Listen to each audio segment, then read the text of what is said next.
Welcome to the London Commercial Offices podcast with me, your host, Steve Berridge, Managing Director at Fidgens Cost Management. This is a podcast where we share the stories, career paths, lessons and insights from some of the industry's most influential people.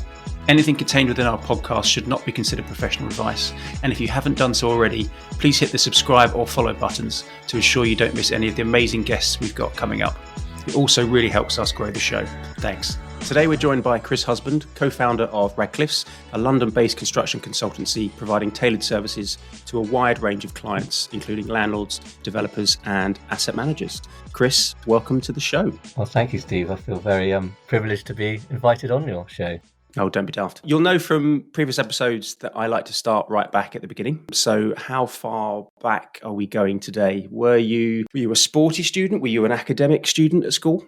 I definitely wouldn't say I was academic. I did enjoy sport and definitely enjoyed the competitive nature of sport. I think saying I was academic would be to take it a touch far. I mean, A-levels wise, I did geography, economics and design technology. So I was very much well placed to sort of focus in on real estate off the back of that. And having two parents who worked in the industry, I think it was sort of quite an obvious choice for me to then decide going forward. I always had a fascination for property. You know, I had sat with my parents at every supper listening to them talk about it, having them both work in the same business. It was very much, it came home with them. My father worked for Humbert's chart surveying practice. I just used to hear them talk about it, talk about the pros, the cons. That side of the industry I never was that interested in. That was sort of residential sales. And so they were very much sort of asked me where I wanted to go. I decided that, you know, university-wise, there's a few choices out there, but I knew it was real estate, and I didn't want to go and do a degree in something that wasn't cognizant and wasn't something that was very much focused on an industry to go into. What was it about real estate, you know, at that age what was drawing you to real estate? Was it just the influence of your parents, or was there other aspects of it? I think there's a few things with it. You know, I love the fact of property that you're dealing with something in the built environment. You're creating something. I love the idea of the investment side of it and the fact that you could create something that may have been an unloved thing that with a team around you could build into something else and add value. And that added value could be financial, but other, you know, social value to it. There's a number of things in that. And I guess through the fact that your original question asking if I was academic, I wasn't really academic, but I did have a sort of creative streak in me that I loved creating things and seeing things. I think that is a big facet of what people in property do have. They do like and enjoy that sort of creativity. You know, there's a number of ways that you can do that, you know, through the connections you have and a vision. And it was just a natural way in an industry that I thought that actually it would resonate with me. You know, I loved doing carpentry and woodwork and things like that when I was young. I sort of always thought, well, where can I go with this? I just had a very sort of passionate interest in the built environment. And so, yeah, I guess I was lucky in one way because I had school friends around me just not necessarily knowing what they're going to do. And they went off and did sort of English and physics at university. And I just had a real idea of actually, I think people in real estate who can go off and do a degree in a very focused subject to then come out with something that's tangible at the end is really useful. So for me, I guess it was quite an obvious choice. And the choices were really at the time when I was, you know, coming out of school was sort of Reading. The other option, because my father had been there, was Cirencester. But my mother was very she had the view that why would you go somewhere? Because in the day, Cirencester was one of the only universities you had to pay to go to. And Reading at the time, you know, there was smaller fees to get into. My mother was like very much, why would you go to pay to a university when you go to the best one out there? And at the time, Reading very much was. You know, had fantastic lecturers, had great courses. Interestingly, went in on an investment and finance degree in property at Reading, not in a construction background. I just thought at the time that was the route to go, and did that degree. Came out. I'd say that university was a great place for doing a degree like property because you do build contacts and you do find individuals. That's come up quite a lot on this pod. You know, you're all of the same age and you all go through the industry together, starting from uni. Yeah, and it does build relationships, and you do. You know, there might be individuals that you don't come against and see against for a number of years until later on in your career, and it still happens where individuals that I may not have known that well on a course, I do see across the table, and it's actually just a very useful thing to have. And off the back of Reading, you know, Reading sets you up very well for getting into the industry. You know, in the day they set up the milk grounds for you to go around and go and visit all the different surveying practices, and you go into central London and there's an excitement in your final year to go and see where you can get a job. And, you know, the industry caters for it so well. And I didn't apply to that many places actually. Drivers Jonas was the place that I really wanted to go. And thinking back on it, I'm not necessarily certain why it was Drivers Jonas stood out. I guess it was a practice of the time that wasn't the biggest out there, but it had a very lovely ethos. And I joined as a graduate, and I joined doing general practice. But very quickly, I realised that it just wasn't the side of the industry that I wanted to be in. I guess it must have been within 3 months, much to the dismay of the partner that I was working under. I just sort of decided that I actually want to get more involved in the construction side. You could ask, how did it take me 3 years at university not to decide that? But I don't know. I got into the industry and I decided pretty quickly, actually, I wanted to get into the construction side. I always thought I'd move eventually into development, but I thought, what's the quickest route for me to get into the built environment side of it, the actual construction side? So I went to the partners at Drivers Jonas and asked if I could go into the project management team. And I, quickly moved over. It was an interesting move because a lot of people around me just could not understand why I was doing that. But, it just felt right. I was very fortunate that the business at the time, they thought that was a good move. I made the move. I was adamant that I would not lose sort of speed over my contemporaries. I did not want to be sort of the back of the pack and 3 months behind.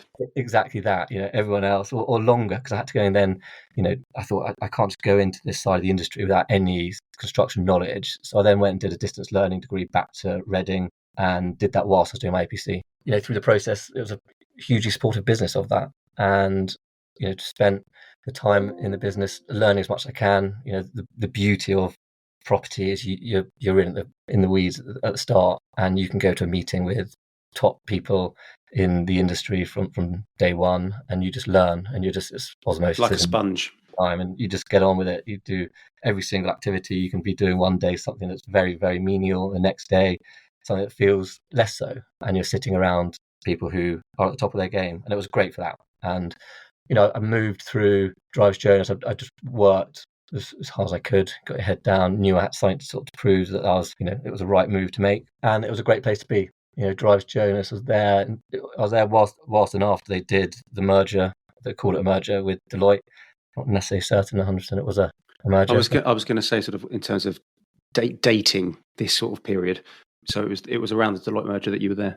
Yeah. So I started Drivers Jonas in 2003, and then the merger, the buyout happened in 2010. It was one of those interesting things. You saw a lot of people around you who had been at the business a lot longer than I had, who were coming up to sort of, they were either partners or wanted to be on the equity, and suddenly they were in a position where they'd merged, been bought by a very big business, and a business that had a very, very different ethos to a traditional surveying practice. A phenomenal business, Deloitte, being inside it, seeing it. Fortunate, I guess, in the place that I was at that sort of point in my career where I wasn't all in, if you know what I mean. I had that chance where I'd done my APC, I'd been in it long enough to start thinking that it was time that I could spread my wings and go somewhere different.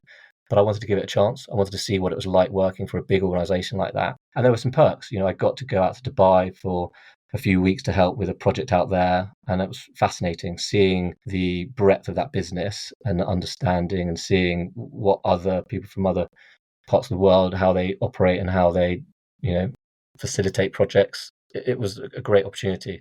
But very quickly, it became apparent that the ethos of Deloitte, big management consultancy, to a surveying practice, which just wasn't right there for what I wanted out of a career. And I was getting sort of the itchy feet, and I thought it's time to sort of start thinking about a different route. And at that time, I'd been working under a boss called Chris, who very much was from the side of the industry, which is dealing with commercial development. I spent a lot of time trying to work in Chris's team. And initially, when I was at Drivers Jonas, he didn't want any juniors in the team. It was very much, his ethos was you got to have experience to work for these large commercial developers. It's quite a difficult side of the industry to work in. They don't want junior staff around. It's all about the client first mentality, and it's fast moving, and you've got to have the experience. And interestingly, actually, if you rewind a bit, I had looked to sort of leave Drivers Jonas at a point way before the merger. The only way I said I was going to stay is if I could work within his team.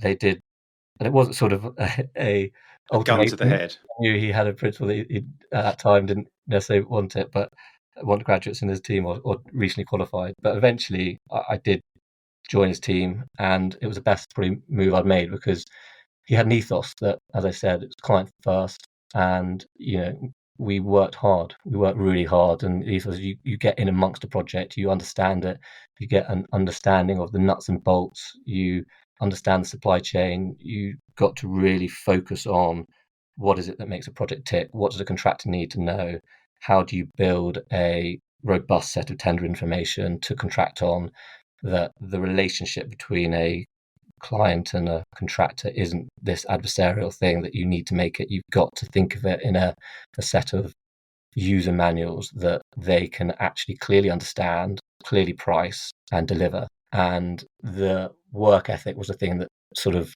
really stuck with me as well. He was a grafter. I wanted to just impress and get in amongst it and deliver. I'd sort of had that that element that I needed to prove from the fact that I'd moved over from the other side of the industry. And for me, it was a big thing that I needed to get in and amongst. And fast forward back to where I was a minute ago, when I started sort of having that feeling that, the Deloitte wasn't the place for me, he could see it. And interestingly, he was at the stage of his career where he just thought he wanted to also sort of leave and do something different. So between him and another colleague, the three of us then, in 2013, set up a business called Hush. It was an acronym of our surnames, and we went off and set it up. And we had some great clients in that business, and we built it from just the three of us. We did have a backer who came in and invested in it, and we, as I say, we had some great clients. We did some lovely projects over that period, and within a period of time, it was one of those things that setting up businesses with people, there's different things that make different people tick. And after 5 years, there was a sort of another one of those moments in your career where you decide, where do I want this to go? Where do I want the career to go? I'd recently had my first child. We'd moved to a house in the countryside, which needed a load of work, and I was like, I could be here longer. There was a position where I think we had different ideas where we want to go forward. I just took a position where I was going to go and do something different. And we very amicably sort of parted ways. It was a great business. It's a business that I, held close to me because I helped set up, but it was time. And I then went to sell at Radcliffes, and we're very fortunate that had, a handful of clients who very much were supportive. At the time, Josh McEvoy came and joined as well as a director and other owner. A year later, Nick Cady came and joined, and the three of us own the business. And for the last 8 years, we've just been pushing it hard. And as I said, we're very fortunate that we had a handful of clients who at that early stages really trusted us, and one of which was Westbrook, gentleman there, David Collard, who at the time moved a number of projects over with us, one of which was Dolphin Square, which to this day is still a really big project for us. Just looking back, can you kind of put a pin on what was missing at your time at Hush then, towards the later years? That what were you looking for, that I'm guessing you've ultimately found in launching Radcliffes? I think with any business, it doesn't matter what industry you're in, that there's a cohesion between the people that run it, and it's really important you have that, and you've all got to be with the same focus and the same pulling in the same direction. Yeah, and that's not saying that any one of the three of us was pulling in the wrong direction at Hush. It was just different. We were all different stages of our lives. There was a piece that I just felt that the longer term and what I was going to put my energy into, wanted it for the longer term, and I wanted to do it with other people who had that longer term and the same vision. And as I say, that's not at all of any detriment to the others at Hush, because they're brilliant individuals. As I say, we left amicably. There was no sort of animosity between it, and it's just we had different directions. The clients were given the choice. You choose where you want to go and what you want to do, and it was a very sort of mature and civilized conversation. It's a small industry. You can't make enemies in this industry. It's not about that. And you wherever you go, and it's what we say to the team is that anyone who leaves the business, you want to leave on good terms.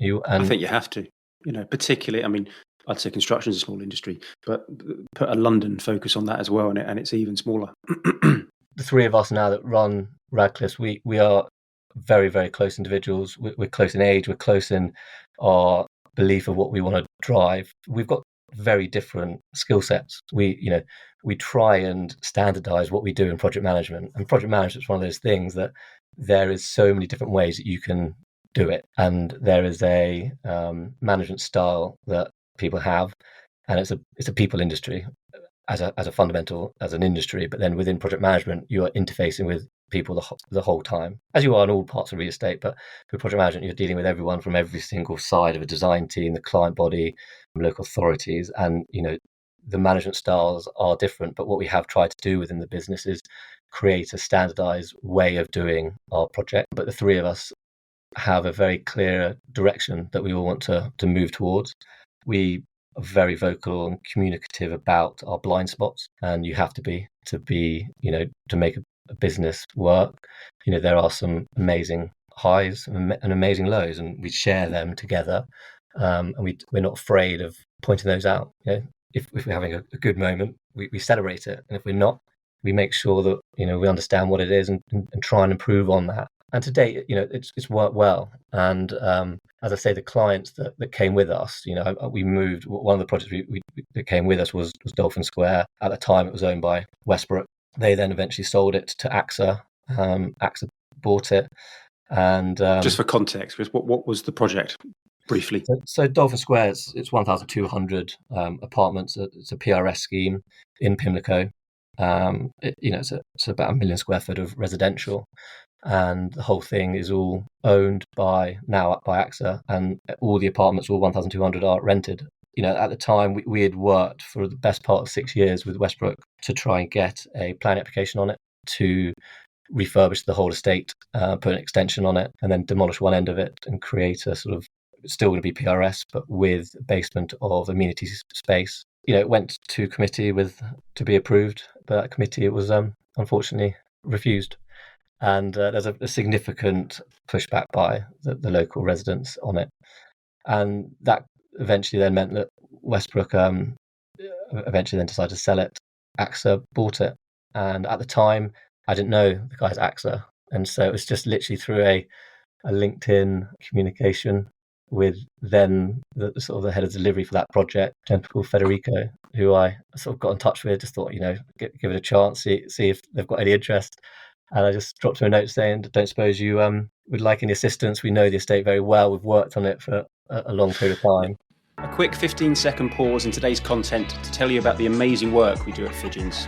We're a small but powerful team of cost consultants based on Oxford Street and focused on the London commercial sector. We help project managers and end users successfully deliver a vision for their projects. For our smaller schemes, 10,000 square foot and upwards, we offer a neat one-stop solution covering PM, CM and EA roles, which is particularly well suited for fast-paced, budget-constrained projects. We also work with a range of brilliant project managers on larger office fit-outs where we solely provide cost management services.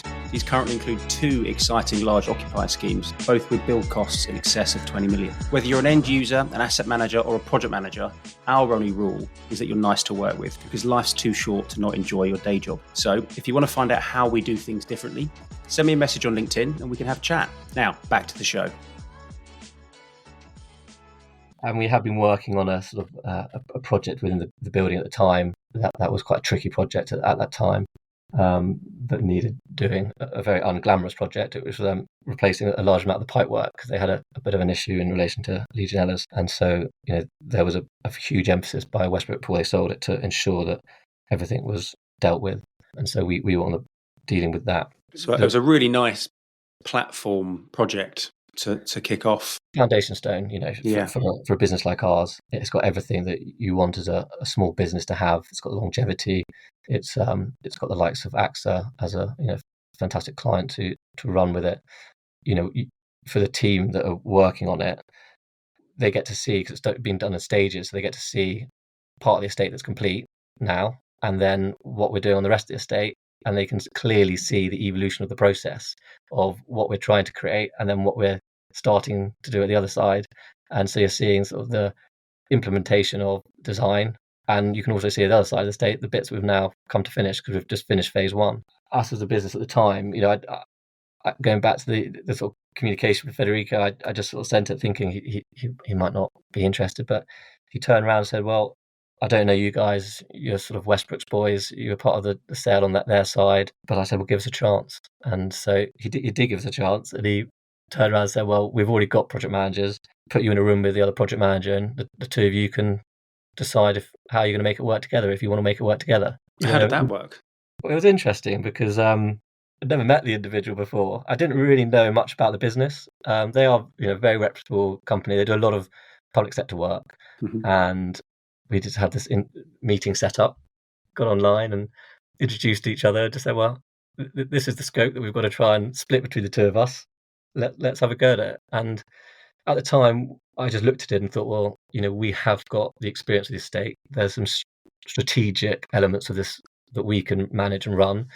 And the other PMs were going to look at sort of the more day-to-day activities. After a short period of time, we got to stage 2, and I just sort of approached the client and said, look, you can't really have 2 project managers running a scheme like this. You need to decide, which was a bit of a risk because, they could have turned around and said, well, thanks a lot, Chris, you've done your bit. We've learned what we've learned, and you can now sleek ahead.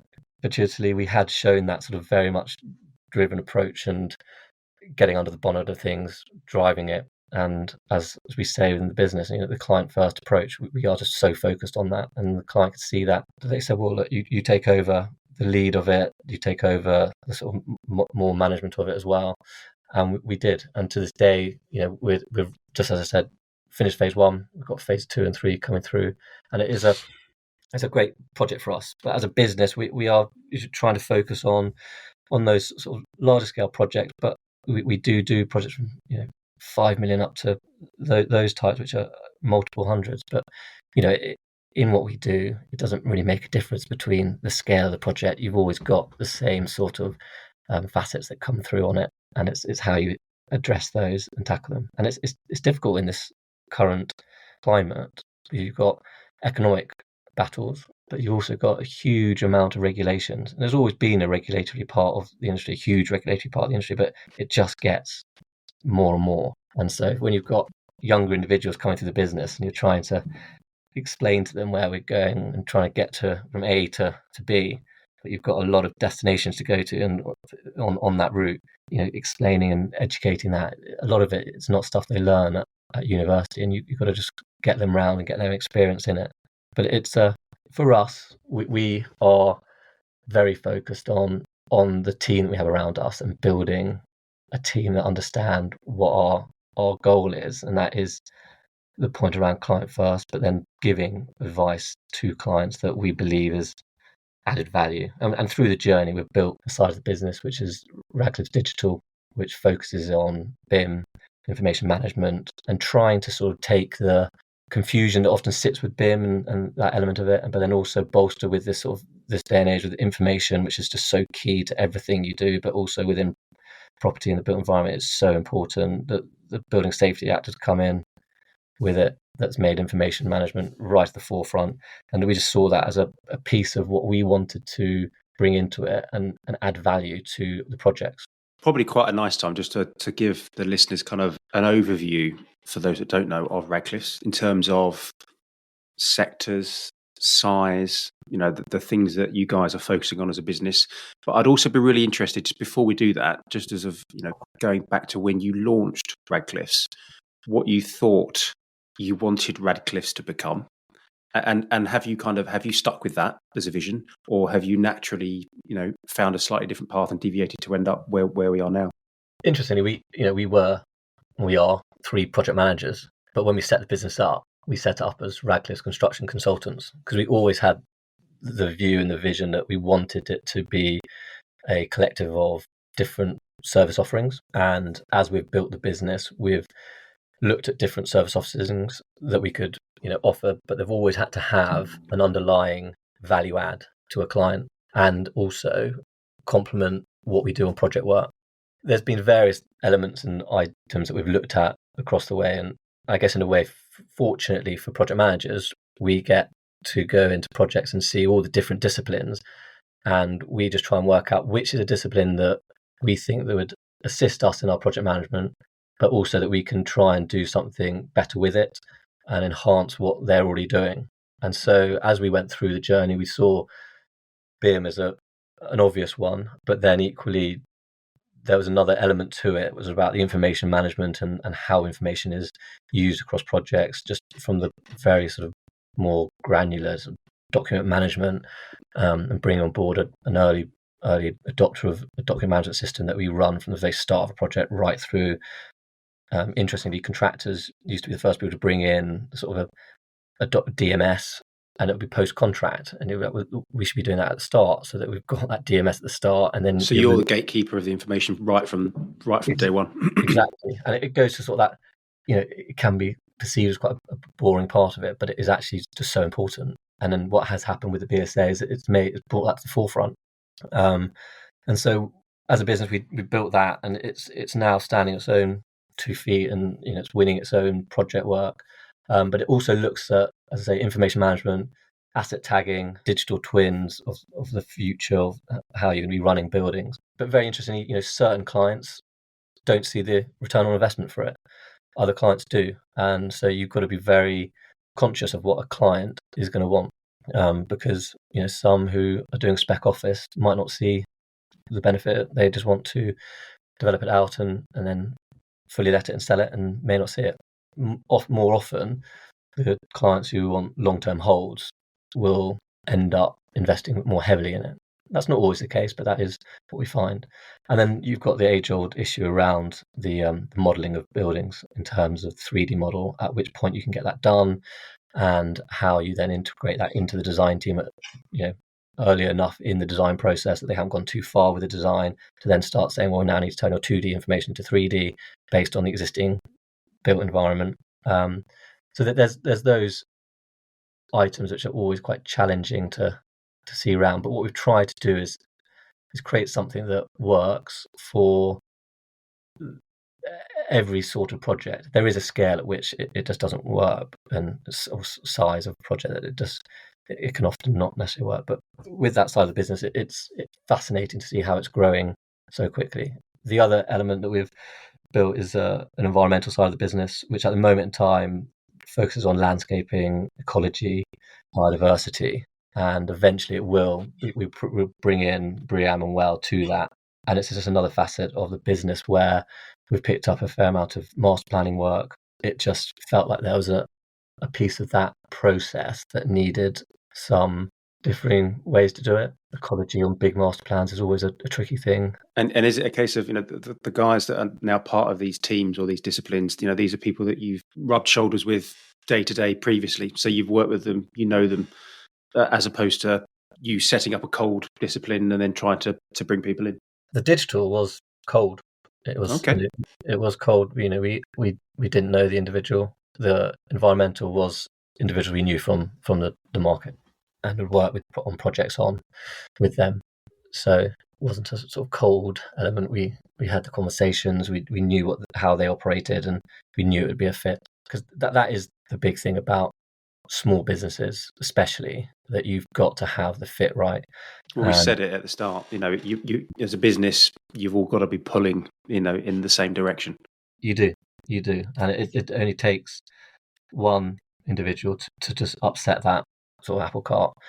And then that is the big ethos of the business. And going back to your sort of original question of where we see it going, we just see it growing by bringing in other business lines. Again, business lines that we think will add value to what we're doing in our sort of day-to-day delivery, and growing it. But we don't have the sort of ambition to grow it to a mega size business. We want to be doing just lovely projects, working for clients that understand the process, or maybe not even understand the process, but understand good consultancy when given, and with a partnership type arrangement with those clients. The clients that we've got in the business have been long-standing clients, and we do, as I keep saying, put client first. It is everything about what we do. The ethos in the business is what the client wants, we've got to deliver against. And it's tough, right? Construction, the very nature of it, things go wrong. There's no point setting out saying, come to us, we're going to make this a very smooth running process and it's all going to be hunky-dory, because that is just not the reality. No, but I think, and I think you said it earlier on, I think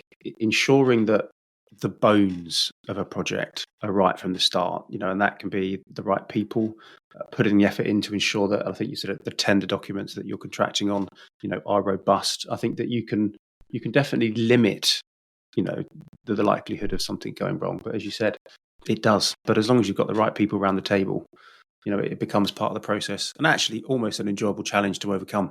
And it means that when you do get to the end, if every project was a piece of cake, would the satisfaction be there at the end?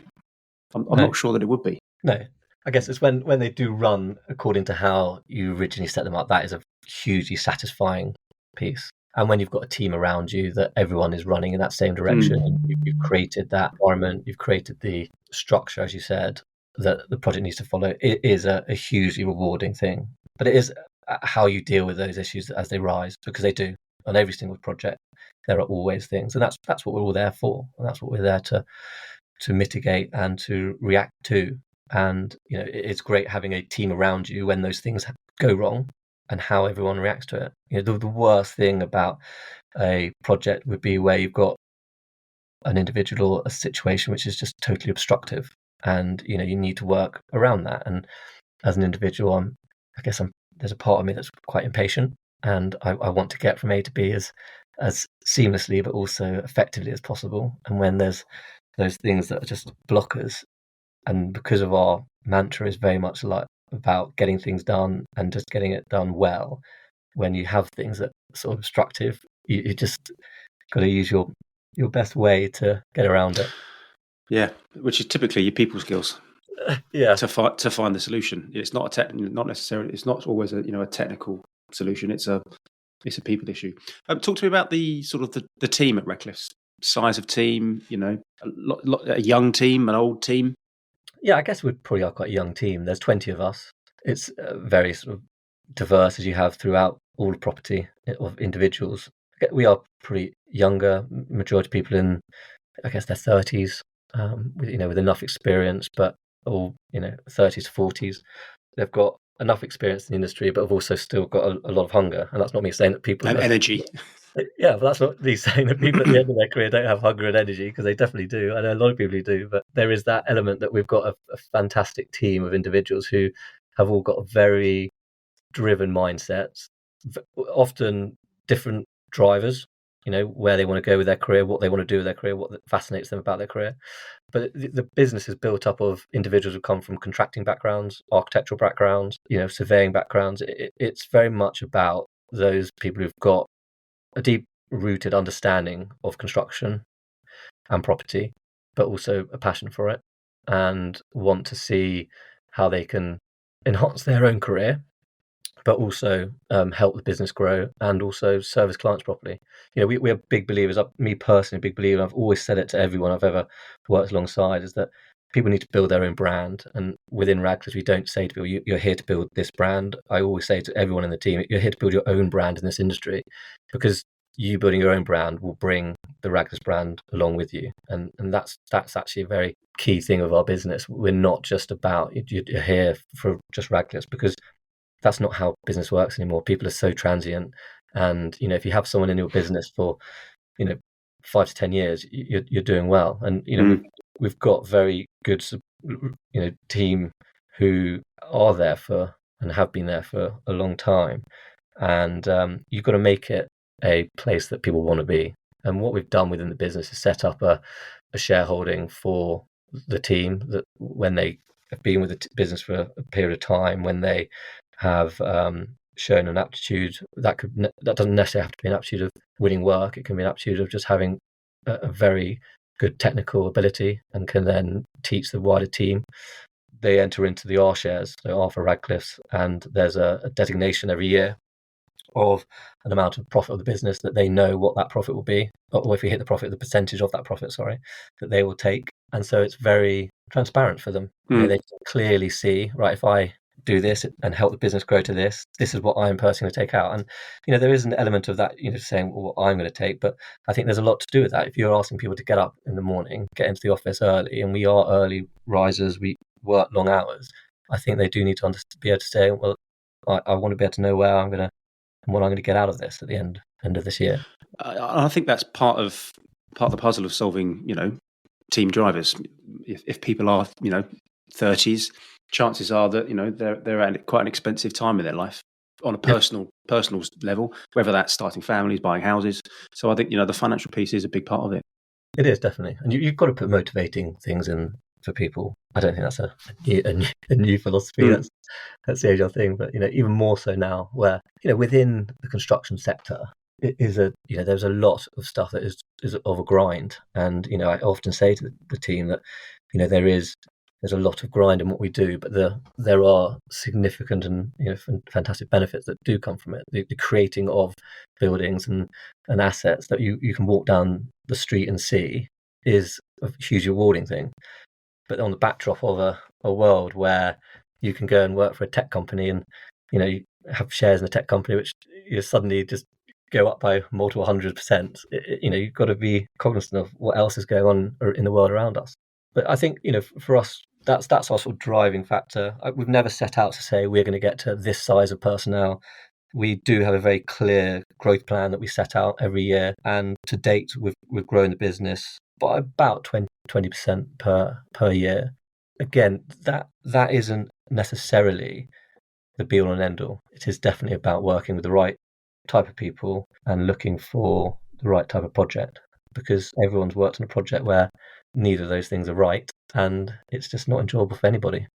So number of personnel is a vanity metric. It's about how effective the guys that you've got, how happy are they, and what are they doing.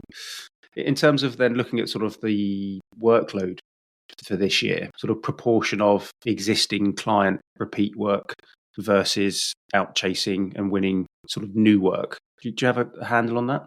Yeah, so I guess for us as a business, in order to achieve where we want to get it to hit our target, we've probably got 20% of new work that we need to win in this year to achieve that target. New clients, or it could be from existing clients, but on a normal annualized basis, we'd probably bring in 20 to 30% new work in a year than what we've already working on from new clients, so to speak.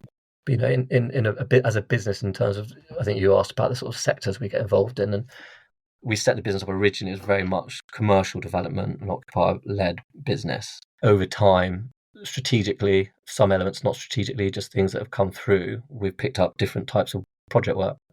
As I mentioned before, we're doing a fair bit of master planning work, which one of the other directors just focuses on. Nick looks at that very in a lot of detail, and he's actively chasing that type of work. We've carried out research establishments, and more recently we're working on a pretty confidential but large-scale energy provision, which will be something that gets rolled out across the country. So there is quite a variance now to the project work we're doing, which is quite fortuitous on the backdrop of what's happened to the commercial property, as you and I were talking about earlier. Commercial property at this moment in time is definitely not the love child of a lot of institutional investors, but there's definitely a change in the wind, and it feels that small grassroots are coming through. But the one thing about property is it doesn't stand still. So irrespective of the fact that there might not be the big glamorous projects to do, there is still a large amount of retrofit refurbishment that needs to occur. And the industry is in an exciting place on that ground. It's just we need to break through the barriers of a lot of things that are very tricky, which is the likes of planning. Just an unbelievably tricky and unnecessarily difficult process, which I just cannot fathom why any government can't sort it out. Not just this one, any government has never just been able to resolve it. Yeah, I don't think we're going to solve that on the podcast today. I don't think we will. I don't think we want to. In terms of listeners and readership, I think that will certainly get the numbers up. But no, that's not for today. I think we're kind of coming to the end of our slot. In terms of looking ahead, so we're in January now for this year. What are a couple of key things that you're really excited about, focused on, looking forward to, personally, but also as a business? Yeah, I mean, that does go back to the fact that we are very focused on now trying to build our client base in the commercial development sector. Obviously, the market's going in a different way, but we do think there is a lot of things going on in that market that we want to get involved in. Environmental sustainability side of things, it's a big buzzword in the industry, but it's equally something that we do feel really passionate about, and is something that we are actively looking to build our business line around it and get so much more involved in that side of the industry, and bring on board into the project work we do. Digital information management is such a key element to what's going on in the built environment, and how projects are run through the digitalization of the process. So as a business, they're sort of key elements that we are very much focusing on. We've got a number of sort of incentives that we push the team. Each individual within the business has their own incentive, and they're all around things like the training exchange, which is something that we do, a quasi apprenticeship, but not necessarily for younger members of the industry. It's something that we set up with 18 other businesses around the industry, from contractors, QSs, but every sort of metric within a project team you can imagine, to sort of foster collaboration and learning across the industry. So that's another thing that we're pushing very, very hard on. But they are our sort of mainstay for this year, and just keep pushing it forward, Steve, like what you boys are doing. Okay, well, I think that's a nice place to finish, I think, Chris. I've really enjoyed today, and I hope everybody listening has as well. If people want to get in touch with you or your team, I mean, you're online, you're quite visible, but we'll put in the link, the show notes, your contact details. But look, thanks ever so much for coming on. We'll speak again soon. Thanks so much, Steve. This podcast is sponsored by Fidgins, a London-based cost consultancy. Please visit fidgins.co.uk to find out more about our market-leading service and some of the amazing clients we get to work with. We're super open to guest recommendations for this podcast, so if there's anyone in the industry you'd like to get on the show, please visit the website or send me a message on LinkedIn, and I'll try to make it happen. Thanks, bye for now.